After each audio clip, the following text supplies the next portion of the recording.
இந்த கடை சுமார் 96 இயர்ஸா சேலத்துல பயங்கர ஃபேமஸா. அந்த காலத்துல சேலம் பஸ் ஸ்டாண்ட்ல இறங்கி கந்த விலாசம் சொன்னா ஸ்ட்ரெயிட்டா கொண்டு வந்து வாசலே விட்டுருவாங்களாம், அவ்வளோ ஃபேமஸ். அப்புறம் வந்து இது முக்கியமான மேட்டர், இது வந்து எசன்ஸ் தோசை, ஒரு குட்டி தோசை, அதுக்கு மேலே வந்து அந்த மட்டனோட அந்த எசன்ஸ் இருக்குல்ல, கிரேவி, அது அப்படியே மேலே போட்டு கொடுக்குறாங்க. தோசையை ஓப்பன் பண்ணும்போதே செம்மையாக இருக்குது. இந்த சேலம் பக்கம்லாம் போனோன்னு வச்சுக்கோங்களேன், இந்த மாதிரி கிரேவிஸ் மட்டும் கிடையாது, சைட் டிஷ்ஷஸ் கூட நல்லா திக்காக பெப்பர் தூக்கில் காரசரமாக இந்த மாதிரி கொடுப்பாங்க. சேலம் சீரீஸோட 9th எபிசோடுக்கு 100 years old கந்த விலாஸ். வெளியே இருந்து பார்க்குறதுக்கு அந்த மெனு போர்டு, நேம் போர்டு எல்லாமே ஒரு விண்டேஜ் லுக்கில் செம்மையாக இருக்குல்ல. இங்கே பார்த்தீங்கன்னா நம்ம ஒரு எசன்ஸ் தோசை வாங்கியிருந்தோம். அதான் சொன்னால தோசையில் இந்த மாதிரி கிரேவி ஊற்றி கொடுக்குறது தான் எசன்ஸ் தோசை.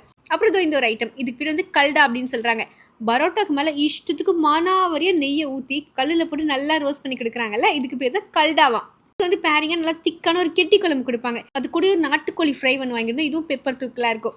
நல்லா கிறிஸ்பியாக இருக்குது. அந்த கல்டவா பிச்சு போட்டு அந்த கெட்டி குழம்போடு சாப்பிட்டு ரொம்பவே நல்லாயிருக்கும். ஸோ சேலம் போகிறீங்கன்னு வச்சுக்கோங்களேன், இந்த எசன்ஸ் தோசை அப்புறம் இந்த கெட்டி குழம்புலாம் ட்ரை பண்ணி பாருங்கள், சூப்பராக இருக்கும். மறக்காம ஃபுடீஸ் ஃபைண்டிங்ஸை ஃபாலோ பண்ணுங்கள்.